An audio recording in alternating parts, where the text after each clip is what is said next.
morning. This nation has been mesmerised by the bridge. It's really caught on. Do you understand why? I'm just so happy. Imagine that you always, all your life, have been looking up for a TV station like BBC, and suddenly everything turned up and down. That BBC invite you to come over because you're making good television. This is amazing. Yeah.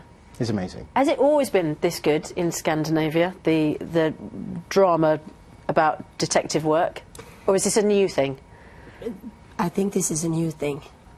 And how come? What happened? Did one producer just come up with the idea of the killing and then everything just kind of took off from there? I think it began with the books, actually. And then they made good series of the books, and then it developed. Yeah.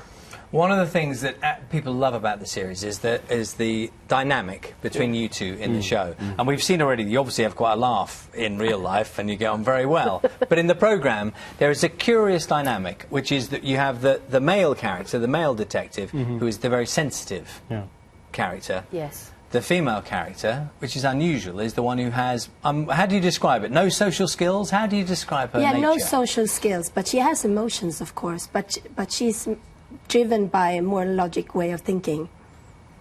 And it leads to a lovely interplay between you, which I think is one of the things which is captured people's kind of hearts, because you have a particular way of operating, don't you? And it's like you're her sort of mentor. But I love her, you know. I mean, I love people. And, I mean, Saga has so many feelings.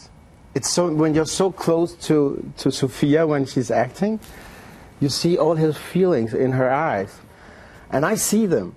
When people come and ask me why this Saga is so without feelings, I don't understand it. She's so filled up with it, you know. It's amazing how she can fill up that role with so many emotional stuff. So I got all of them, you know. So I'm just happy. I feel like it's being played out now because you're doing all the talking and you're not saying anything. But I imagine as an actress, really challenging to play someone who gives away so little. Yeah. It's quite difficult, isn't it?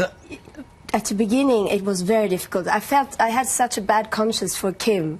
I was thinking, oh my God, I don't give him anything.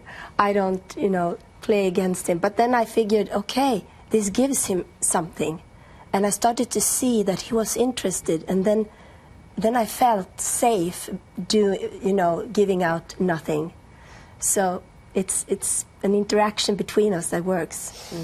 But it demands a good one to play against, because otherwise I wouldn't dare, I think. And in the drama, the language is interesting, of course. We just read the subtitles, but it is in Swedish and it's in Danish. Yeah.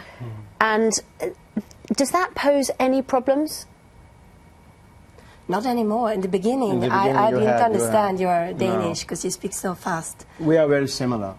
But in the beginning, we had a Danish director and me together, and Sophia was very close, and we speak very fastly. And then we cut the ends, so you don't get the lines. So it was difficult for Sophia. Yeah, but it was difficult for me, and I was very tired in the evenings. But in one way it was good, because being Saga is like being behind a glass wall, and in that way it felt as being Saga, being Sophia with them.